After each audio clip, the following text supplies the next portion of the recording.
track of it in any linear fashion, and I really wanted to cover some stuff today. So, in the last, I don't know, 6 months, 3 months, I feel like there's been kind of a bigger expansion in my world. I feel like we're always expanding. I know for me, if I'm not expanding, I start to feel pretty flat and small and stale in my life. Take these off.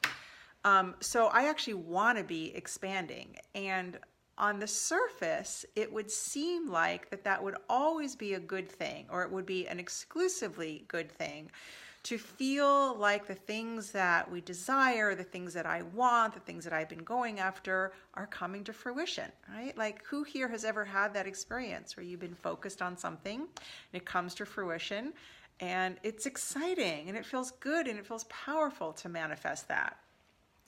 But there's also kind of an underbelly to that. And some of what I've been discovering in the last few months has really surprised me. And it's the stuff that used to really get in my way because so much of it was unconscious. And by making it conscious and by bringing my awareness to it, it's really allowed me to expand and accelerate at a faster pace and to have more enjoyment doing it. So, there's two things that I notice myself really bumping up against that I wouldn't have necessarily been able to predict before it happened, that really kind of like were the underside of expansion and the realization of some dreams and desires. Number one is it definitely bumps up against whatever my current level, whatever my current capacity for receiving is. And that has a lot to do with how deserving I feel, how much I actually believe that I really do deserve and really am worthy of having whatever it is that I want. And that's particularly tricky when there's like a big jump, like if I raise my prices a bunch, or one of the places that this showed up a lot for me, and it comes up with pretty much all of my clients, is if you're used to being in a relationship that's like mediocre and it's okay, it's like it's not horrible, but it's okay. And then you either leave that relationship or you get in a relationship with somebody where like he treats you amazingly and he's really consistent and he's really present and the sex is hot and you feel really yourself and you feel really aligned with him. That's a whole other level of receiving, right?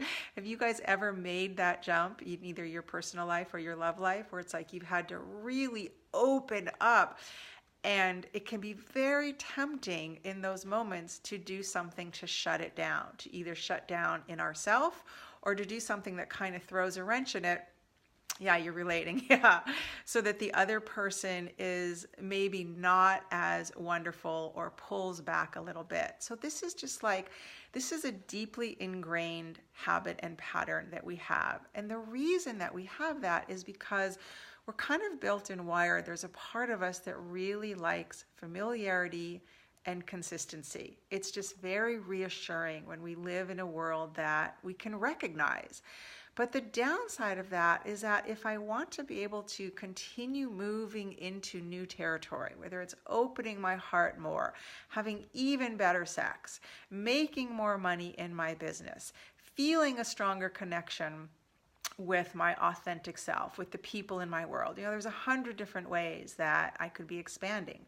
If I want to be able to do that consistently, I have to develop some tolerance and some capacity and some ability to be in a zone that isn't necessarily comfortable, even though it can feel really alive, right? So the first one is it requires a stretch and an expansion in your receiving muscle. So if you ever feel like you've had to do that, put a 1 in the comments or press the heart button or something, just so I know that this is making sense to you.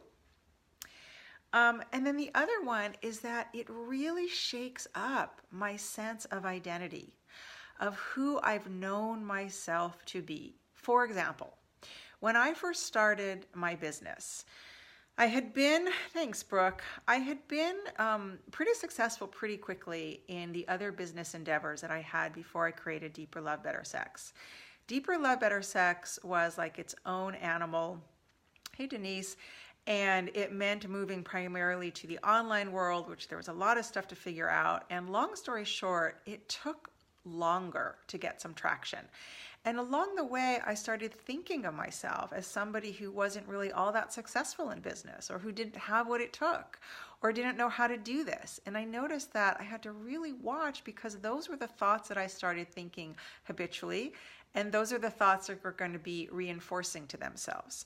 So now that I've had success, and now that people consistently reach out to me, and now that I have this kind of like roster of clients who've just had amazing results, I trust myself, and I no longer believe that I'm not successful or don't have what it takes.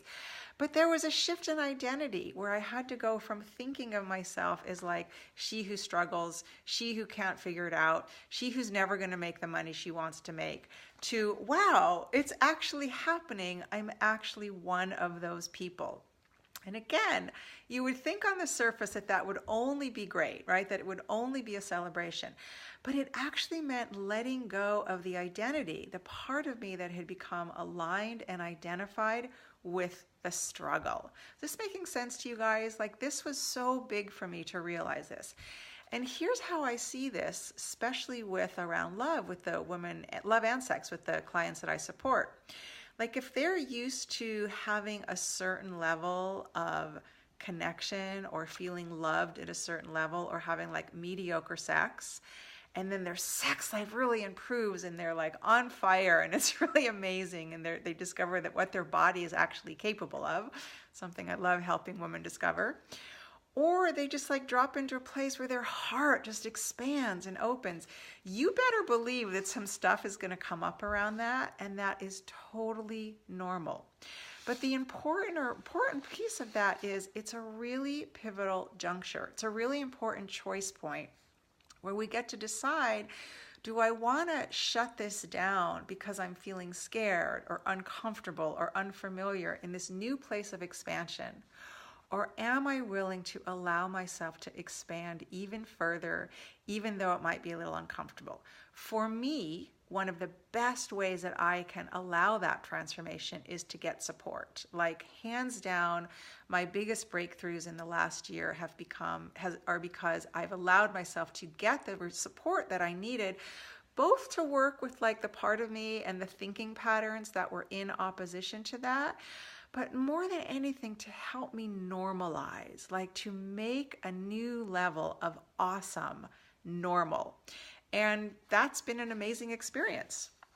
So let's see. Oh yeah, so I really wanted to talk about this. So a couple of things that I've done in particular that have really helped me make a new level of awesome, the new normal, is to dress rehearse it. And here's what I mean by this. So like, it's one thing to say, oh, I want to have my first 20K month, or I want to have my first 100K month. Like, there are coaches out there where there's quite a range. For me, I had this number that I wanted to hit. But when I was just focusing on that number, it didn't really feel juicy and alive to me. And I noticed that there wasn't a whole lot of momentum because there wasn't a whole lot of motivation. Thank you. What made it more real is I pick a few specific images, like I'll be getting more massages, or I'll be eating out more, or I'll be treating people more often, or I'll be giving more money to the homeless shelter, I'll be writing bigger donation checks. Like, whatever it is that the particulars are, I get really clear and I hold those snapshot images. One of the things that I teach my clients to do around when they're single and they want to bring in a man, imagine him at your door. Imagine there's a man coming to pick you up and you are so excited about who he is, about who you've attracted, about the date you're going to go on, about how it feels to be with this man, and that you're no longer in wanting, but you've actually stepped into having. And then these snapshot images are like the trigger. They're like the catalyst for the feeling state that I want to create so that I can dress rehearse. And it's like literally I'm etching in this new groove so that my body and my psyche and my being gets used to it. And then when it happens, it's already become normal for me, so that I'm not going to do something to shut it down or fuck it up because it's so different than what I've been experiencing. It's like I can't really take it in. So if there's something in particular that you're wanting to create, whether it's awesome sex or more money or getting a boyfriend, choose a few particular images for you. And they're probably different than the things that you've been thinking about. Because if you've been in wanting, I know for me, when I'm in wanting, I'm thinking the thoughts that are aligned with not having. And this was the other big one, is I had to really start thinking the thoughts that I would be thinking when that thing that I so desire has come true. Right? So I was coaching a client the other day, and I was like, we were fleshing out together, what are the thoughts that you're going to be thinking when you're no longer thinking, I'm so lonely, I wish I had a boyfriend, I haven't been in love in such a long time. And she was like, well, I'm going to be thinking, wow, it actually happened for me. Wow, you were right. There are an abundance of good men in the world, and I just had to learn how to attract mine. Wow, I'm so excited about our weekend plans. So as I start to actually think the thoughts that I know I'll be thinking when that thing that I desire is happening, it's like I get my system used to it. Plus, it happens to feel far better to think those thoughts than it does to think the ones that I've habituated myself to. This making sense, you guys? Okay. So a couple of questions that have helped me along the way that I want to share with you today. And this is really specific to kind of making the leap from the identity of wanting to the identity of having. So the first one is, what would I have to give up in order to have this thing that I want? What thoughts that I've trained myself to think would I have to give up? What actions or behaviors or beliefs? Like, what part of me would I actually have to shed to no longer be this person who's stuck in wanting rather than graduating to having? And that's a really powerful writing process. When I'm on the cusp of making a big shift, I will do that on a regular basis. And then the other one is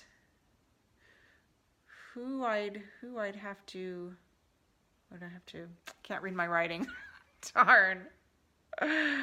Let go of, it's something about who would I need to become, like for a woman who's been single for a long time, she gets really identified as being single, somebody who goes to parties on her own, somebody who complains to her girlfriends that there's no good men out there, right?